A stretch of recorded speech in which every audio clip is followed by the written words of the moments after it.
I need it. Yeah, you need this? I need this music. You know what? You're feeling better? It makes me immediately feel better. Yeah, you've had a week. It's been, we all have had a week, right? It's just been, and then this is like, yeah. I go from, to, yeah. Yeah. Jimmy's back in town. I'm in town for now. We just did a orientation class today. Yeah, how'd it go? I saw there was a lot of people on there. Well, they were all on Zoom except for 2 people. 2 people were in person. Everybody else was on Zoom. So, and we did that to help people who couldn't get here because some people can't, a brand new baby and whatever. And then others took advantage of it that, they probably could have come. So Cal and Paige are 2 blocks away. They couldn't come? Nope. But maybe because they have a baby? That kid's like a year old. Yeah, he's too young. He's got No. If there wasn't childcare available here, then that's why. Oh, because they don't have family or friends that can watch a kid for a few hours? No, those kids. Oh, are they? Wow. Yeah, they're the worst. Wow. Oh, I've heard about them. They got a little too much of. Too much Cal. Not enough Paige. We're gonna go the other way on that one. They got too much Paige. Yeah. That makes sense. Yeah. I could see that. Yeah. I don't know Paige real well, but it doesn't surprise me. Yeah. We're just looking at her. Yeah. She looks like trouble. Cal is pretty chill. Cal's chill. Actually, those kids are really chill. Are they good? Yeah, they're really chill. Yeah. No, it was fine. It was good, and some good questions, and I got to use this nice whiteboard. I saw that. Mm-hmm. Yeah. So that was good. It was fun. How so anti-woke of you? Yeah, I know. Well, I would. The problem is no one likes chalk anymore. No, but the whiteboards have so much privilege. I mean, it just makes it easier. So I'm going for ease. You're going for ease. Mm-hmm. I was gonna say no one likes the chalk thing. No one it's like no, it's a mess. It's a mask. I'm just thinking of it. Yeah, your fingers scrape on the board. Yeah. See, I'm old enough to remember when one of the students was selected to take the erasers and take them outside and bang them together to get all the chalk dust out of them on recess. Okay. Mm-hmm. Was that like a privilege? That was a big deal. Oh, that was cool. Why? Because this was before the internet, bro. Like smashing 2 erasers together and making puffs of smoke was pretty cool. Were you pretend like you were smoking? No, I actually was smoking. That's why they would never let me do it. I was always in trouble. I was one of the few kids getting detention in 3rd grade. Yeah, that was getting to talking to. That was the worst. Yeah. Mrs. Bohr. That was her name. You know what I did one time? My 3rd grade teacher was Mr. Sauer. Wow. I had a Mr. Sauer in seminary or in Bible college. It's not. There's no way this guy was there. Okay. No way. Sauer and Bohr. Good names for teachers to hate. Oh, I've got other ones I'm just not going to say. Yeah. I still remember my 1st grade teacher, and I remember the name, and I was like, oh. You know how cliche I was? I put a tack on Mrs. Bohr's seat. What? That's how cliche I was. That's a pretty cliche thing to do. It is. You put a tack on the teacher's seat. I don't think I ever did that. No, I know I didn't. Yeah. It was, you get bored. You get bored in school, especially if you're not doing anything. You're not doing the work and all that. So yeah. So I put a tack on her seat, and then also in 3rd grade we broke into the school and then trashed the whole classroom. What? Yeah, kind of amped it up after the tack. Yeah. Oh yeah, you went from tack to trash. Yeah. Well, that's stuff to do. Get bored. I'm just bored. All right. Yeah, you know what? Listen, we just had very different... Angry. It was hard being a white middle-class kid in Geneva, Illinois. You don't know my plight. You don't know my suffering. You don't know my story or my truth. And I got to tell you, it was that hard. It was really hard. Hard. Only having one TV to watch. Only one TV. And in the 80s, it was the big kind in the cabinet. And I had to watch that. But it was hard because I was the only kid in the house. But still, I didn't have to share it with anybody, but still. But you had to also go up and then you had to turn the knob. Eventually, we got a remote and then cable came out and then that was kind of fun. So Okay. That's what we were doing. Hey, everybody wanted us to talk about this. As if we weren't going to talk about this, but we got a lot of messages asking us if we're going to address what's going on with our friend Paul Maxwell, his deconversion and all of that. And a lot of Jimmy and I got a lot of messages and emails. Did you guys hear? And I'm like, well, yeah. Of course we heard. Yeah. Paul is a friend of ours, still is a friend of ours. We love Paul, and we are not going to do an episode on Paul. because we're going to let Paul be Paul do his thing. And we're in contact with Paul, and I'm actually looking forward to a conversation with him soon. As a friend, I even told him, I said, listen, this conversation that we're going to have is not for me to talk you out of your deconversion. It's to understand where you're coming from, let you know I love you and you're still a friend and all that. But he knows, of course, we want him to believe the gospel and to totally come back. But we did want to talk about deconversion again, and we wanted to talk about it in the context of relationships and how to think about people who deconvert, because what we tend to see. Yeah. Well, I think in the past, so I think this is really like, it's almost like this is deconversion revisited, right? Because before we were talking about Josh Harris, we utilize that, but it's not like we have that relationship with Josh Harris, and most people don't have a relationship with an individual, right? At that high, quote unquote, high profile state, right? But what do you do with the person next to you? Yeah, your friend, somebody because before we were talking like, well, there's some teaching there that you can still hold on to the good stuff, right?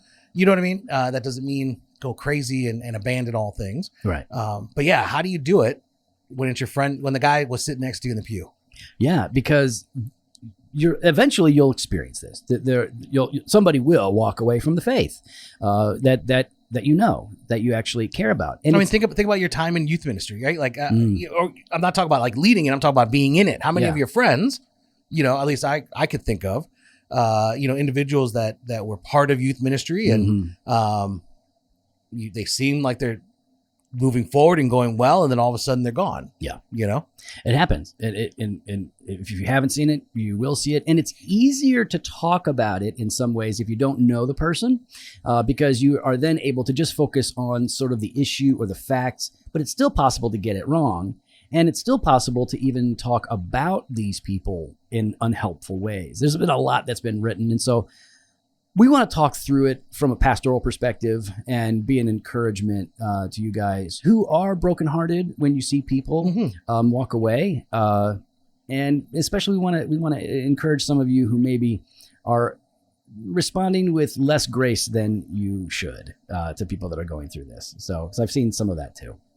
So let's talk about deconversion.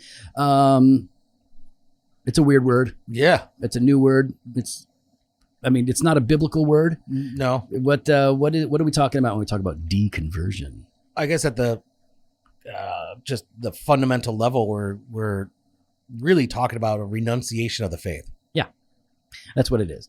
Now the word, I think, converti die. What? Yeah. The Latin. The Latin. The convertus decimus. I don't know Latin. So yeah, I think the word itself has been used since like the late 80s or something. But and technically, yeah, it's a renunciation of the faith. The word itself is a little weird because technically, from our perspective, you can't experience a deconversion because true conversion can't be undone. It's the person who's been justified is forever justified. The person who's been born again is forever born again. But we're talking about people who have left the faith. You mentioned Josh Harris. They're the comedic duo Rhett and Link. Who? Rhett and Link, two funny guys. They were doing stuff before YouTube was even a thing online. Wait, like Christian comedian? Yeah. Yeah, there's no such thing. No, they were funny. Yeah, they were actually funny and talented. And you should actually admit that they were funny because they're not Christian. So now they're funny. That's why they were funny, because you're saying Christians can't be funny. They can't be funny. Well, what about us? That's right. No, we're barely Christian. Yeah. Thanks, Les. Thanks, Les Landfear. All right. So, Rhett and Link. And there's been a bunch of people, and people that I don't know either, that everybody else seems to know. Mm-hmm. But this is not a new thing, right? Like this idea of people leaving the faith. This is not new. It's been around forever. I think we learn about it more because of the internet, right? You hear about things happening more often with people walking away. There are more teachers, more preachers, more platforms that people are well known. But fundamentally, what we're talking about here is apostasy, right? People apostatize. The Bible warns us about this. It's all over the place. And we're told to expect that this is going to be something that we see. Yeah, 1 Timothy 4:1 says, "Now the Spirit expressly says that in later times some will depart from the faith by devoting themselves to deceitful spirits and teachings of demons." Now, this is not to say, like all of a sudden they're full on proper They're not Satanists. Right? But the teachings that are demonic. Are worldly. Yeah. It's worldly teaching and philosophies and ideologies. And they have moved away, departing from the faith and devoting themselves to the world. And the way the Bible talks about that is like the competing ideologies and philosophies, the competing, contrasting are satanic because they're leading you away from the gospel. Yep. We totally affirm that. So let's just say this on the front end. Here we go. The easy stuff to do is to figure out the theology of this. Yeah. And this is where a lot of people go like, well, that person was never a Christian. Like, okay. They depart because they were never one of us. Yeah. Which, okay. That's Bible. That's all up in there, right?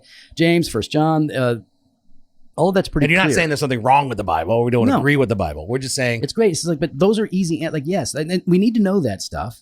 So we need to know how to process, like, well, how does a person leave the faith? Can they lose their salvation? Did they have salvation and then they lost it?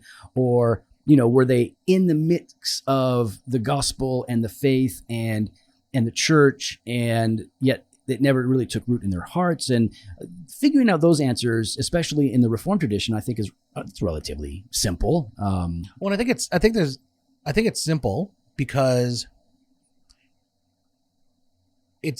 I'm trying to think of the right word that I'm looking for. I think it's devoid sometimes. It's easy to be separated, right? What is easy to be separated?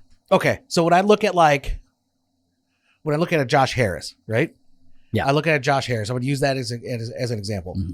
It's really easy for me to look at it from a doctrinal perspective because I have no relationship, right? And I think that's where it's really easy for us to go down that route because we don't have relationship. We're not emotionally invested, and we're not invested in this individual and they're not invested in us. Yeah. Right. But the practical answers are a lot harder. They are. And that's because there is this investment. Yeah. And like you've prayed with these people, you've served with these people, and their sincerity, their, who they are as a person. So what I'm trying to get to is this. If we only stop at the doctrinal answers, it's because you don't have, there's a lack of investment and concern for the individual, because that's easy to go with. What's harder is moving to the next step of how that doctrine affects your relationship and how it affects how you interact with the individual. Yeah, totally. In order to know what to say and how to think about these people is more complicated than figuring out some of the doctrinal issues that are involved. So the doctrinal issues settled, right? We've talked about that stuff in the past. We want to move into the practical stuff. And one of the things that I think is really important to communicate to everyone listening, and I'm saying this as a guy that has seen a number of people walk away from the faith personally in my life. It's been heartbreaking. There is no one reason people leave. It's not like there's one issue, and that's the issue why people abandon the faith. And I read this really bad article at the Gospel Coalition called "The Common Denominator in Deconversions." All right. And do you know who wrote it or no? Yeah, Caleb Waite. Okay. And Caleb says this: the common denominator concerns one's knowledge and relationship to the doctrines of the church. Nearly all my friends who were naturally interested in doctrine remain faithful members in churches to this day. Those who were not have moved on from Christianity as if it were an intermediary step of their greater spiritual journey. And the article is essentially arguing that people that are serious about good doctrine, serious theologians, aren't going to deconvert, which is patently untrue. It's absolutely not true. People who, Paul, for example, very serious theologian, highly educated theologian, super smart dude. Smarter than both of us, all of us combined. Right. He's he's a really smart guy, huge, broad range of knowledge, and great recall and all of that. And I think it's a big mistake to try to say, well, it's really just going to come down to this one thing. Right. As if Reformed churches or Baptist churches or theologically invested churches aren't going to happen. That's a lazy conclusion. Yeah. Yeah. And it may reflect the handful of people that you've seen go through this, but well, no, I think all right, maybe I don't want to. His experience. Here's the difference. I know experiential everything, but here's where I would agree. I think that I'm always going to err on the side I want people to be doctrinally sound. Yeah. Right. I do think there's important there, but your doctrine has to then go further into your devotion, how you worship and everything else. And so we can't just be it. I think it's easy for reformers for some people to look and say they have a hobby horse of, oh, the world has moved away from Scripture and the church has moved away from Scripture, and that's why you're seeing all these deconversions. If only, you'd stay with this, you'd be fine. Now, again, I do believe the word is very important. I'm not trying to minimize it, right? By any means, but I think there's more. It's a lazy conclusion because there is a lot of other factors that go into this, and there are a number of people that, as you just said, are doctrinally sound, right? Yeah. Theologically robust. But something happens, yeah, or a series of events or whatever, and they wind up walking away. So yes, weak theology, bad theology can be a cause or a contributing factor to people walking away. And I'd rather have strong theology. Yeah, and so you're right in that is a cause, but I don't think it is the cause. And so maybe just a bit more nuance in that article would have been helpful. Would have been helpful because people when you talk to people who follow, like I knew a guy, great theologian, evangelist, passionate, all of that. What is this car doing? Is a car in a parking lot? Just going in circles right here. Maybe he's learning how to drive. Is he learning just how to do left turns? Oh, it's Paige. I'm sorry. Yeah, I can see. Are they just learning to do left turns? And I literally just got a text asking, are we going to be talking about another one? Yep. Yeah. I literally just got it. Who's it from? I don't want to say the name. Oh. I can't say the name. Okay. Was it Mr. Crumdick? No. That was the teacher's name you didn't want to say. You could say a guy's name. Well, that was Mrs. Oh, it was Mrs. Okay, yeah. Yeah. That's a funny name. Listen, if you got a funny name, you get a funny name. Yeah. Anyway, yeah. What are you doing to me? I'm just saying, you should say. All right. It looks like they're gone. They were just going in circles. All right, go ahead. But so you had a friend. I knew a guy. I've known a few guys like this. Well-read, invested in good theology, systematic theology, biblical theology, Puritans, all that stuff. I've seen this in a few different guys that have fallen away.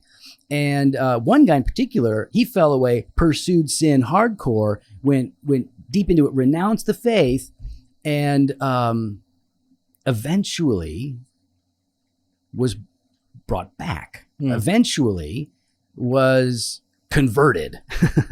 And when I talked to him about it, reconverted. Yeah. Reconverted? Anyways, he said, the truth is I never really understood grace. I never did. I never really got it. I thought I did, but he was trying to live under the law, and it just never crystallized in his heart. It was never an actual appropriation of Christ's righteousness on our behalf. And so, like, what was it for him? Well, I think he was saying, like, honestly, it was a disconnect in my understanding of grace, and it was me being lured back in to the pleasures of the flesh, which I was hungry for at the time. And I've seen other guys. I've seen another guy, a very well-read theologian, writer, all of that. And now he's completely walked away. He's totally pagan. Yeah, I mean, and we're still praying for Jared Wilson. Wait, are you talking about Jared Wilson or Ted Cruz? Because I get those two guys confused. Because they look the same. They do look exactly the same. What do you think about those people? It's a joke, everyone. I don't believe. Yeah, we're sorry, Ted.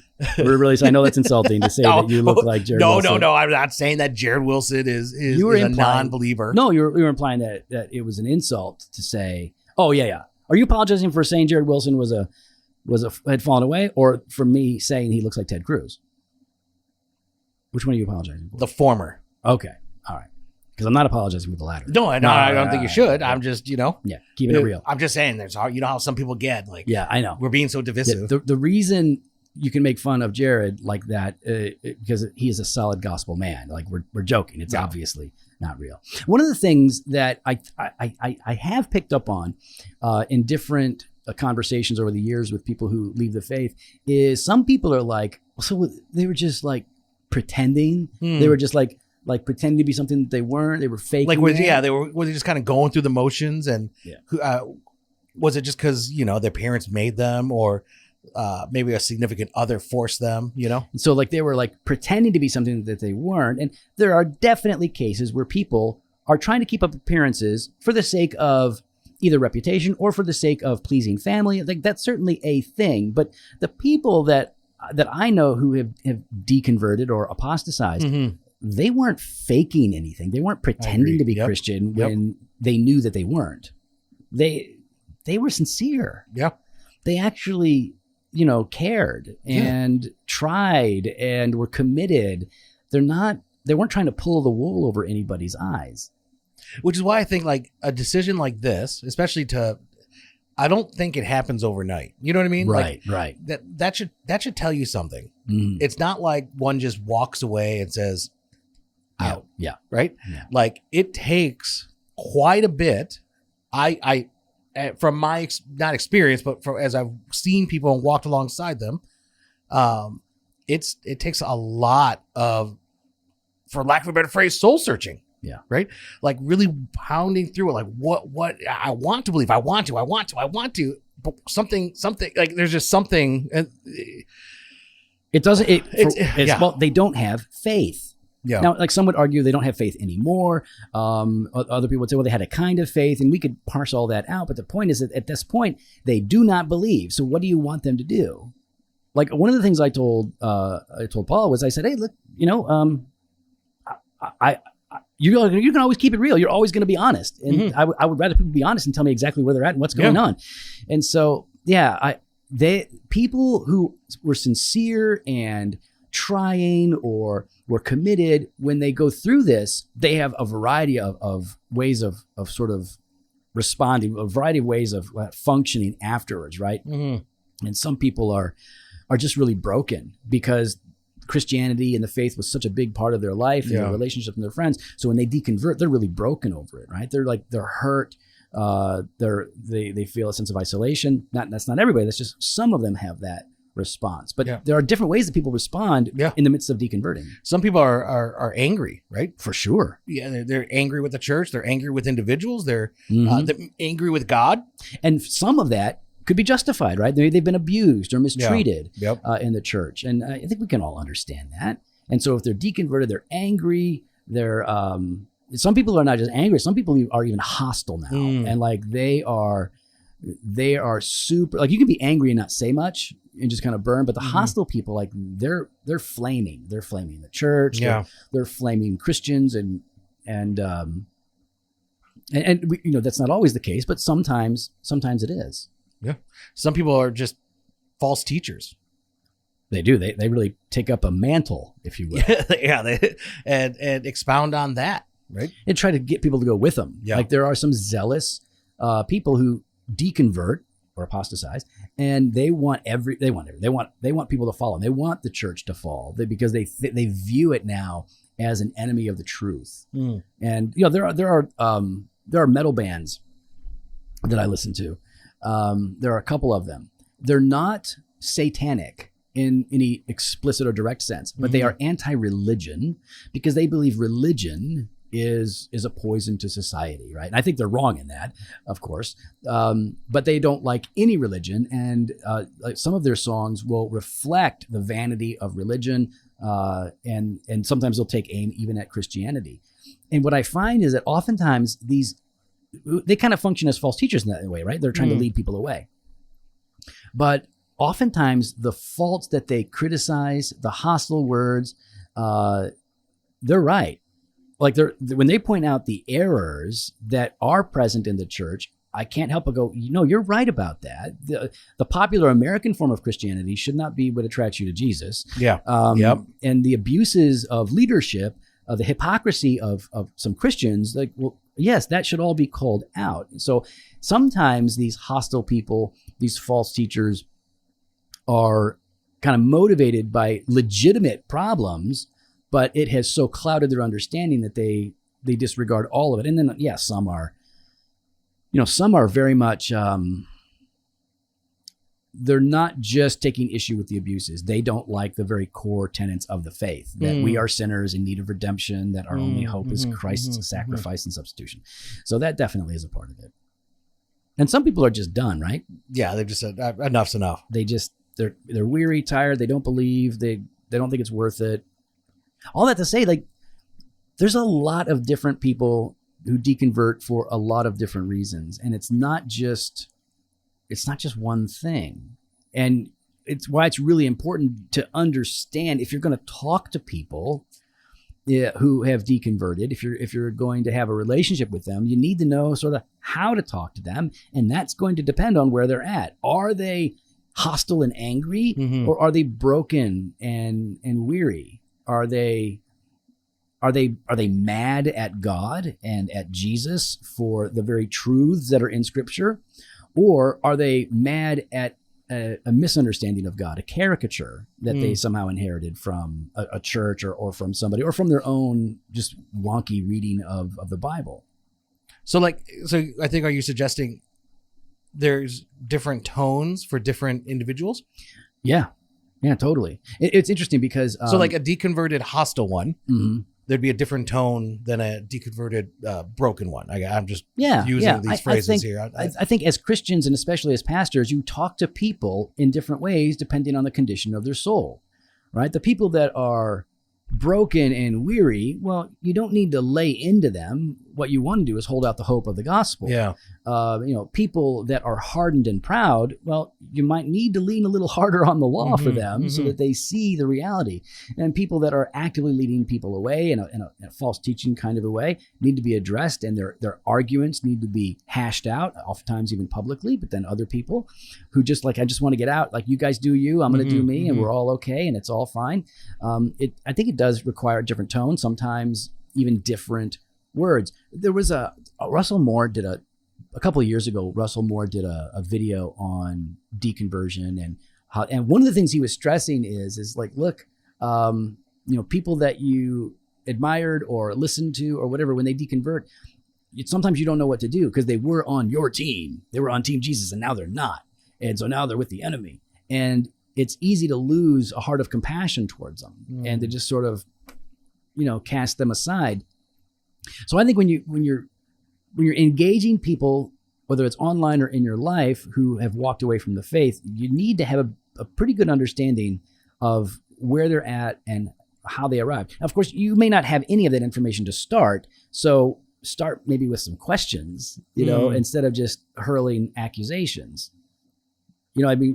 Paul said in his, he had a follow-up video. Do you see that?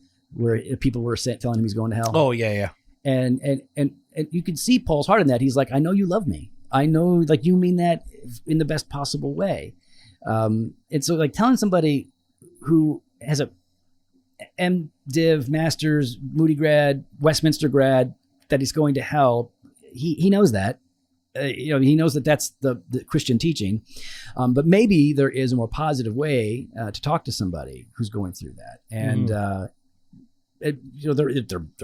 there might be a time when you confront somebody directly, but there's definitely going to be an opportunity for us to try to understand and to try to maybe with greater specificity apply the Word of God to their lives when that opportunity is given. But sure. But that's the other thing is, like, how do you talk to the deconverted? Does it mean every time you talk to a person who has left the faith that you have to, like, preach the gospel at them?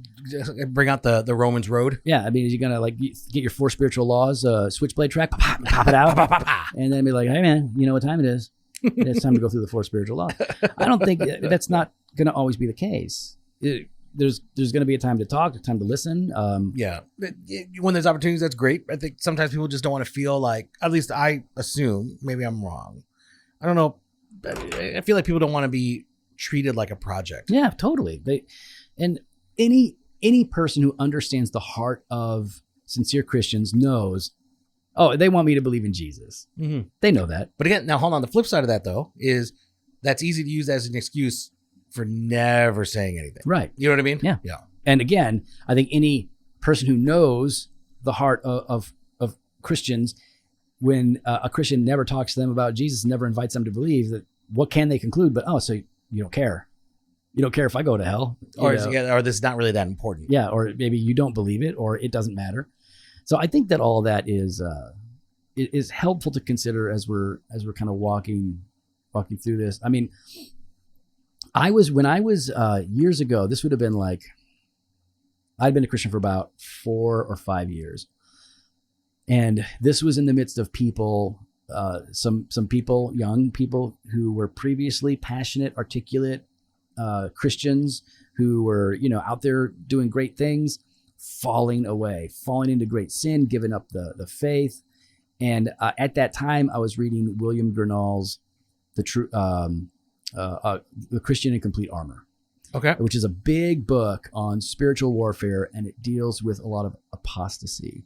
It deals with like how people completely fall away and why they can be sometimes so broken. In fact, here, listen to this. All right, go ahead. All right.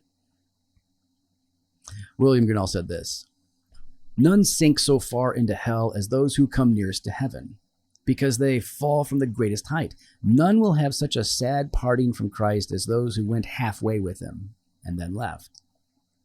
And it's like they were close enough. You read about it in Hebrews, right? They're kind of close enough, right? They've shared in these experiences. Mm-hmm. They've seen the fruit born from these things, and they've almost tasted of this heavenly gift. So they were, in a sense, close to all of that. And then to fall away, it can be really grievous. And that book and then a couple of older Christians helped me to know, like, man, when people fall away and they're broken over it, you want to approach them with patience, with hope. And maybe that's something that we should sort of solidify in our minds. Like, how should we be thinking of the people themselves who deconvert? Because it seems to me that like one quick response is like, oh, bye. See ya. Yeah. Like, catch you later. I mean, like, don't let the door hit. Yeah. Or let it hit it real good. Oh, goodness. Yeah. I mean, when we talk about how to think of the deconvert, I mean, I do think there's, we've got 3 ways, right? With understanding, with pity, and with hope, right? That's right. And so when we talk about like thinking of them with understanding, that's where the relational aspect is important. It's not that I'm understanding and saying, I agree with the conclusion you've come up with. Mm-hmm. And that I agree with your direction, but I want to seek to understand why you're doing or saying what you're, you know what I mean? Why are you choosing to believe like this or to act like this or to walk away? Mm-hmm. Help me understand. I want to understand. I want to understand the journey you're on. I want to hear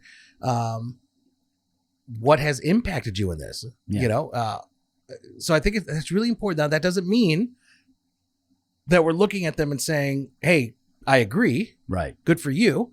But it does then help you understand how you do get to interact with them and how to talk to them, right?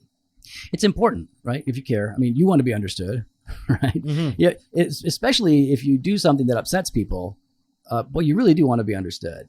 Especially like think about a time when you've upset somebody and in your mind, you didn't do anything wrong. Well, the people who are deconverting don't think they're doing anything wrong. They want you to understand them. So it is important to understand where they're thinking, where they're coming from, even though we do think that they are wrong and making a mistake, but it's going to help us, like you said, Jimmy, to know how to talk to them. And with that, you said pity. I think that, people only understand pity as either something you don't like, don't pity me. Like, it sounds bad, or Mr. T, pitying the fool. I pity the fool. So, but properly understood, pity is just sorrow and compassion for a person. Yes. That's all that it is. Yes. And you should be filled with sorrow and compassion for a person who is separated from God, who is at odds with God.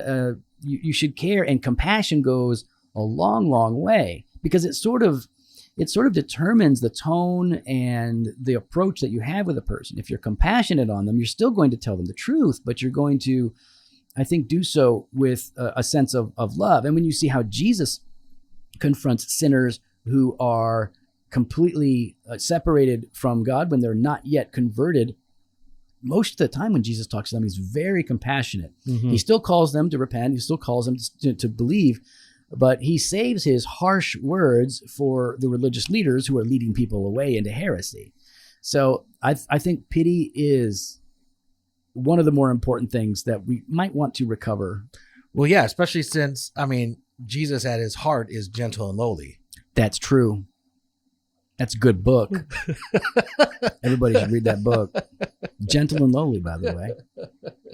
Yeah, you finally got the name right? Yeah, it took me I don't know. I had to read the book through, and then I had to talk about it about 20 times, and now Gentle and Lowly, the title has sunk in. That finally sunk in. So with understanding, with pity, but with hope, right? That's really good. John Owen says, I will not judge a person to be spiritually dead whom I have judged formerly to have had spiritual life, though I see him at present in a swoon as to all. You should have let me read this one. Keep going. No, why? All right, go ahead. You read it. No, you got it. No, you already messed me up. Go. You messed yourself up. I know, but you made me conscious about it. Here's what John Owen said. I will not judge a person to be spiritually dead, whom I have judged formerly to have had spiritual life, though I see him at present in a swoon as to all evidences of spiritual life. And the reason why I will not judge so is this, because if you judge a person dead, you neglect him. You leave him. If you judge him in a swoon, though never so dangerous, you use all means for the retrieving of his life. So and now again. Well done. I was trying to distract you. Yeah, you tried hard. Now, I love this because this speaks to like this whole idea of hope. I want people to return. My man Jeremy, who departed the faith, walked away, returned, married a Christian girl, doing great. Like people are converted. God does do the miracle, right? Like each hearts are changed. So this is huge. You should be hopeful. And I just love what Owen says here because the whole idea of, hey, listen, if I assume that he's just gone, I might just give up. But when I think he's backslidden or whatever, there's a sense in which I'm going to use every means I can to bring him back. Even with people who are saying, I'm done, I no longer believe, we still have hope because God is the God of resurrection life. He actually changes minds and changes hearts. So I don't think we should lose hope and just give up and be like, all right, well, that's over. We keep praying. Yeah, it was a nice run. Yeah. Good couple of years. Now we're just going to like let them go. Like, I don't want to let anybody go. I want to keep praying and keep hoping and wait to see what God can do. Mm-hmm. So, I mean, we asked the question, how should we be thinking of the deconverted? But how should then we be thinking of ourselves? Yeah, that's good because often like how you respond does give an inclination of how you view yourself, right? Yeah, because you know what? I'm never going to fall away. You know why? Reformed theology, baby. Oh, yeah, I am indeed. You know how many times I read Burkhoff? Yeah. How many? How many? All the way through? All the way through. Twice. All right. You know, but like, you know, that's the thing. I'm like, man, my confession is on point. You know, I subscribe to the confession. It's like, yeah, okay, that's great, but that's not a guarantee because like what holds you is not your confession of a particular faith or the robustness of your theology. It's whether or not you are actually united to Christ. And if you're not, then you are going to fall away. So I think what you're saying is we should probably use this as an opportunity to look at ourselves because I remember back in the early 90s, I felt like this. I was reading Gurnall, sitting in my room, reading William Gurnall. Some of my friends had fallen away. And I felt like I was looking around and it was like there was a spiritual attack or a bomb went off or something. And there are like all these people laying around me dead. But I'm standing there. And I'm not like, why am I not dead? Like, why am I not falling? Like, what? I'm not better than those people. Like, you know, I'm not necessarily smarter or stronger. So like it was a wake up call to like, I probably need to be humble and careful here and not think that, oh God, I thank you that I'm not like those people who can fall away. Yep. That's exactly it. Yeah. Being humble, but also then I think we should be thinking of ourselves to help others. Yeah, for sure. Right. Because it happens, right? Yeah. Yeah. So, you know, being able to come alongside others, encouraging them, talking to them, trying to understand them. Yeah. I think so we should be seeing ourselves then as we're not alone, right? Like we're not alone and we believe in that this is, you know, we're part of this corporate body. Yeah. Then when we see it happening, we should be helping. You know, I think like if you're a part of a healthy church and you're around Christians where you can actually be real, then you can talk about your struggles and your doubts, right? Because we all have them. We all have doubts. Yeah. You know, if you're not doubting the gospel, You'll wind up doubting your own faith. Do I even really believe? Yeah. And this is why it's so important for us to be encouraging each other because, okay, let's just say, what's the name of, we don't have a Frank at our church, do we? Oh, you know what? Fresno. Okay. Let's get it. There's a guy named Fresno in your church. Okay. Fresno. And Fresno is not a believer, but you think he's a believer. He thinks he's a believer, but he's never actually been born again. He hasn't been converted. So in our constant encouraging of each other and transparency with each other, we have all the opportunities in the world then for the gospel to actually take root in a person's life. So they do believe, and then they are awakened, and they go realize like, whoa, you know what? I think I was just converted. And then for those who maybe who are real believers, but can wind up into serious backsliding and real sin, we're saving one another from problems there. It's like that whole Hebrews 3 passage, right?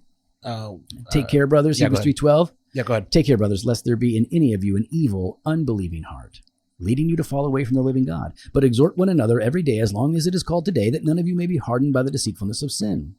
For we have come to share in Christ, if indeed we hold our original confidence firm to the end. I take that seriously. Take care, brothers. That means church. Yep. Lest there be in you an evil, unbelieving heart. Because you know what that does? It leads you to fall away from the living God. Yep. So, like you said, we should think of ourselves in all of this with some humility, because we can fall in one way or another. People are going to apostatize. People are going to leave the faith. People are going to leave your church. Some of them are going to do so in spectacularly dangerous and devastating ways. Oh, yeah. Yeah. It's going to grieve you. It's going to hurt. Sometimes it will anger you because of the way they do it. But in the end, this is nothing new. We shouldn't be surprised that this happens, but we should be compassionate. And we should hold on to the truth, and we should be careful about our own souls and encourage each other. That's why I have the Fofo.